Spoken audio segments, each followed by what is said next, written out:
Hi guys, it's Faith and welcome back to another video on my channel. Today's video I'm going to be telling you my online school experience and also tips and tricks to make your online school life better, whether this is your first year or your fifth year. So without further ado, let's get on into the video. So I've been wanting to do homeschool since I was young. I knew a friend that did homeschool and I was like really interested in it. I just wanted to try it out for a little bit, like for maybe like a year or something, just to see what it's like. But I learned about online school probably around 7th grade and that's what I really wanted to do. And also the middle school that I went to was horrible. So I'm not gonna throw any shade at them, but yeah. So after 9th grade, my parents were like, okay, 10th grade, you're going to do online school. And I'm like, hey.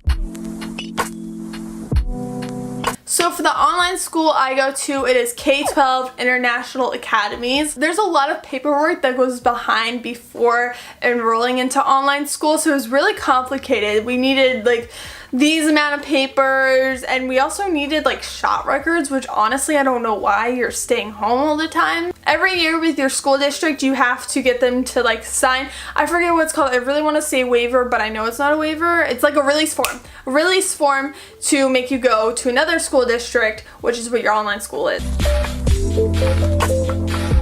So picking your classes is really easy. You just have to send in your transcript and they schedule your classes based on your transcripts and your high school and beyond plan. So you don't have to hand pick your classes. So it's really easy. Your counselor calls you up on the phone or on the email and be like, hey, this is your classes. Does this suit you? Do you have any questions and everything? And you just respond by a certain date and you're good to go. I feel like the re-enrollment process is so much smoother than getting enrolled because you have to sign in with new information and everything at the first year. It can definitely be complicated. I really wanted to go to this one school, but they were full, so last minute they switched me to another school program, which is what I'm currently going to now.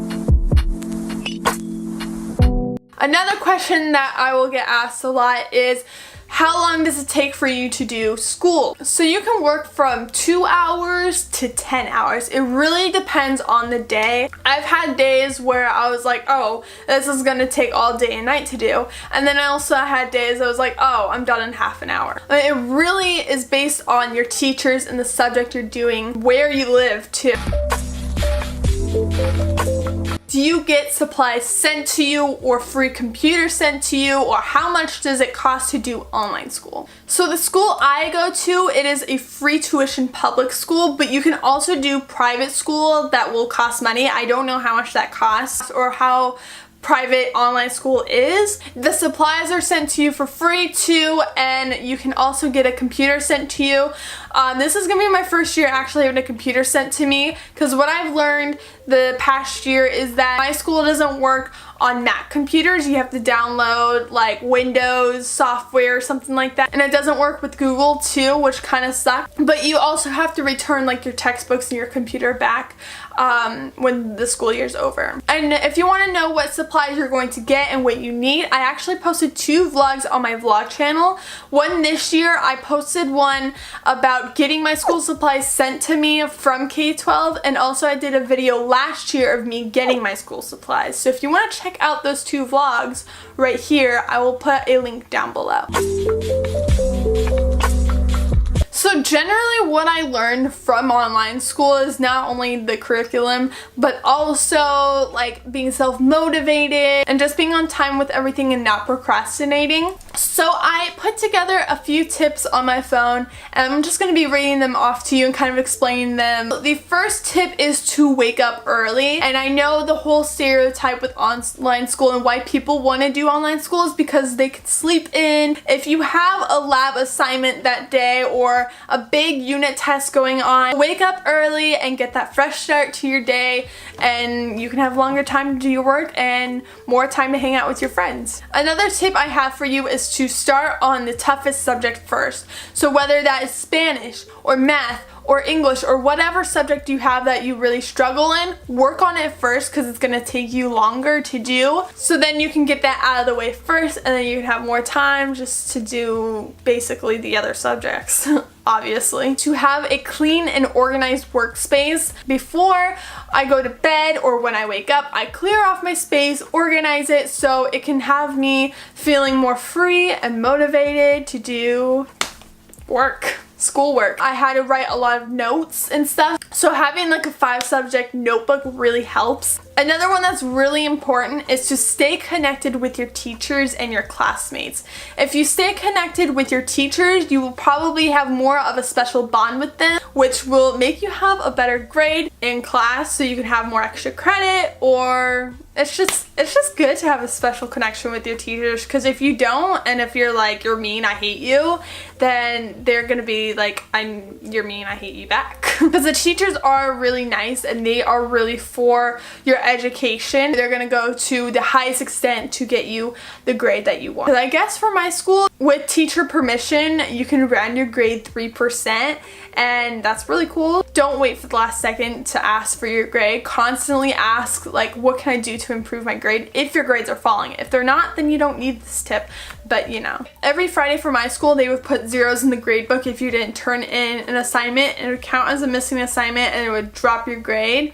So I would not procrastinate at all on those assignments so you can get your grades right then, real time. Also, connecting with your classmates. For me, I go to live sessions a lot because you are going to meet up with your teacher and they're going to be talking about what you need to do for the week. It's really cool when you join like your live class session and like you have like 3 or 4 people like, hey, how are you doing? How's it going?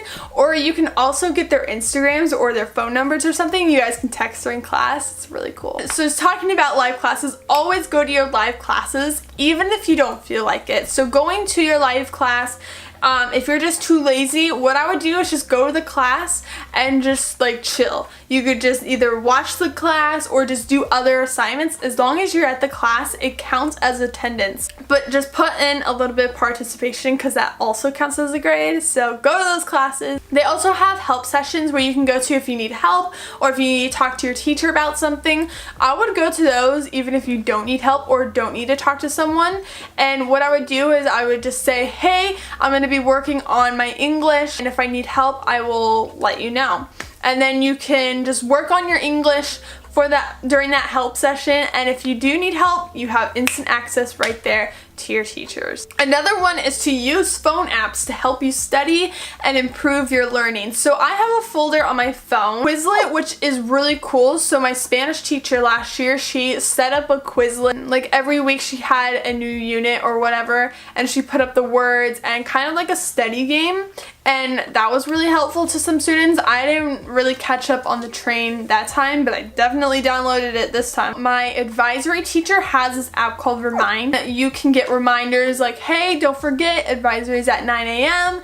on Monday. And generally, if you ask your teacher like, hey, can you set up a Quizlet for our class, or a remind for our class to remind us about assignments and everything, they will most likely do it. So those were my tips and tricks and my experience of online school. I hope you guys enjoyed. I'm going to be vlogging a lot more, especially with this school year, because I know so many people are starting out doing online school and some people want to know about my online school life and all that. So make sure you subscribe to my vlog channel because I will be posting way more videos on there. I will put a card right up here so you can, and also in the description down below. I hope you guys are having a wonderful day, and I will see you guys really soon. Bye!